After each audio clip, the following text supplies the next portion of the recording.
جو معاشرے میں بہت عام ہو رہی ہے وہ یہ کہ نکاح کے سلسلے میں، نکاح تو میرا خاص موضوع ہے، لیکن آج ایک دو باتیں جو بہت اہم ہو رہی ہیں نا، وہ لوگوں نے آج کل ماشاءاللہ ایک ٹرینڈ چلا رہے ہیں.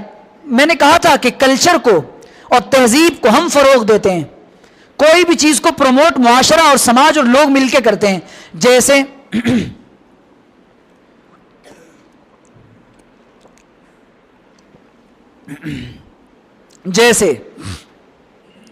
شادی نکاح. تو نکاح تو آپ کا مسجد میں ہونا چاہیے، حدیث میں یہ کہ مساجد میں اپنی نکاح کرو. آج کل لوگوں نے یہ ٹرینڈ چلایا ہے، دو باتیں غور سے سننا، کہ نکاح کہاں ہوگا؟ مسجد نبوی میں ہوگا. عبد الرحمن کا نکاح رقیہ سے مسجد نبوی میں ہوگا ماشاءاللہ. تو ساتھ میں 200 لوگوں کی ٹکٹ دی جا رہی ہے، اور نکاح کون پڑھائے گا؟ مسجد نبوی کے مدرس صاحب پڑھائیں گے. اگر مسجد نبوی میں نکاح ہو رہا ہے کوئی زیادہ ثواب ملے گا؟ کوئی فضیلت نہیں ہے. اگر وہ مدرس صاحب نکاح پڑھائیں کوئی فضیلت ہے؟ کوئی فضیلت نہیں ہے. اسلام نے جن چیزوں کو آسان کیا ہے نا، ان کو رسموں میں نہ باندھو. بھائی نکاح سیدھا سادہ اپنے علاقے کی مسجد میں کرو، لوگوں کو دعوت دو، بلاؤ، اپنی مسجد کے امام سے نکاح پڑھواؤ. اور بہتر یہ کہ باپ بچی کا نکاح خود پڑھائے، باپ بچی کا نکاح خود پڑھائے. دو چیزیں سب کو آنی چاہیے، ایک نکاح پڑھانا اور ایک جنازہ پڑھانا. یہ بات بالکل مولویوں کے کلچر اور مزاج کے خلاف ہے. میں تو مولوی ہوں نہیں، پہلی بات تو یہ، میں ایک عام آدمی ہوں، چھوٹا سا طالب علم ہوں، 2-4 کتابیں دیکھی ہم نے. تو میں یہ عرض کر رہا تھا کہ دو چیزیں سب کو آنی چاہیے، ایک نکاح پڑھانا، دوسرا جنازہ پڑھانا. اچھا میں چیخ کر چلا کر چلا جاؤں اور ابھی میں آپ کو حضرت نوح کا قصہ سناؤں، حضرت آدم کا سناؤں اور دوسرے واقعات سناؤں، تو آپ کہیں گے بھئی واہ کیا بات ہے، اور سن کر آپ فائدہ وہ بھی سنائیں گے انشاءاللہ، لیکن حالات سے تطبیق دے کر، حالات سے جوڑ کر. یہ چیزیں ضروری ہیں کہ معاشرے میں یہ بیماریاں جو عام ہو رہی ہیں، ہزاروں تک بات جائے گی پہنچے گی. تو عرض کر دیتا ہوں کہ یہ جو نکاح کے اندر 2 بیماریاں آ رہی ہیں آج کل، بیماریاں تو ویسے مرض تو بہت زیادہ ہیں اور رسمیں بہت چل رہی ہیں، یہ 2 نئی رسمیں پیدا کی جا رہی ہے. ایک تو حرم شریف میں نکاح ہوگا، یہاں سے 200 لوگوں کی ٹکٹ، آپ نے کتنا پیسہ ضائع کر دیا. اچھا فضیلت کیا ملی؟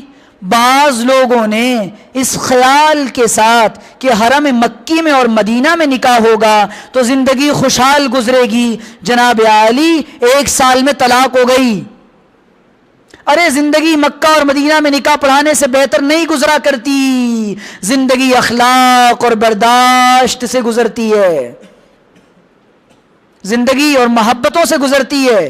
جب بیوی کو شوہر کے حقوق، شوہر کو بیوی کے حقوق، دونوں میں برداشت، یا شوہر میں ہی برداشت کر لے. آج کل تو شوہروں میں برداشت نہیں ہے، سمجھ رہے ہیں؟ تو اصل برداشت پیدا کرنی پڑتی ہے.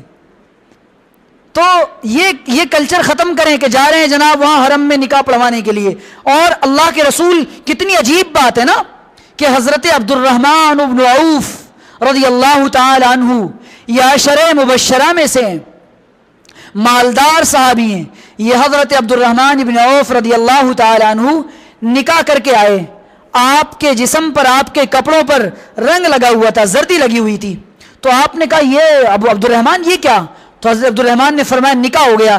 مدینۃ المنورہ میں نبی اکرم موجود ہیں، آپ نے نبی کو نکاح پڑھانے کے لیے نہیں بلوایا.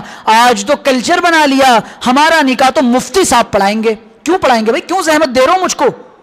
ہمارا نکاح تو فلانے پیر صاحب پڑھائیں گے، ہمارا نکاح تو جب تک حضرت نہیں آئیں گے تو نکاح نہیں ہوگا. تو حضرت کوئی 7 جنم والا نکاح پڑھانے والے ہیں؟ حضرت عبد الرحمن ابن عوف یہاں پر نبی علیہ الصلوۃ والسلام کو اپنے نکاح میں بھی نہیں بلاتے. حضرت عبد الرحمن سے کہتے ہیں کام کی بات بتاتے ہیں، کام کی. نہ کوئی شکوہ کیا آپ نے، عبد الرحمن یہ کیا کیا تم نے؟ نکاح کر لیا، تمہیں شرم نہیں آئی؟ میں مدینے میں موجود ہوں، میں نبی ہوں. آپ نے کچھ بھی نہیں کہا، آپ نے کہا نکاح، ماشاءاللہ مبارکباد دی اور کہا اولم ولو بشاتن، دیکھو جاؤ ولیمہ کرو، گرچہ ایک بکری کاٹو. کام کی بات بتاتے ہیں اللہ کے رسول، رسموں میں نہیں الجھاتے آپ کہ مجھ کو بلاؤ گے تو پکا والا نکاح ہوگا. نہ بلاؤ یار، مت پڑھواؤ، مت، یہ دونوں رسمیں ختم کریں. تو یہ لوگ جا رہے ہیں حرم مکہ میں نکاح کرنے کے لیے. ابھی میرے پاس رپورٹ آئی, ایک صاحب نے نکاح کا پلان بنایا اور 200 لوگوں کی ٹکٹ انہوں نے دی. سلام ہے لیکن ان کی عظمت کو, کاش تو 200 غریب بچیوں کی شادی کروا دیتا ان ٹکٹ کے پیسوں میں. میں وہی عرض کر رہا ہوں بار بار, قوم سے, انسانیت سے مسلمانوں کا کوئی لینا دینا نہیں ہے. مردہ قوم ہے, مردہ قوم, مردہ ضمیر قوم ہے یہ. خیر آگے بات رہ جائے گی پھر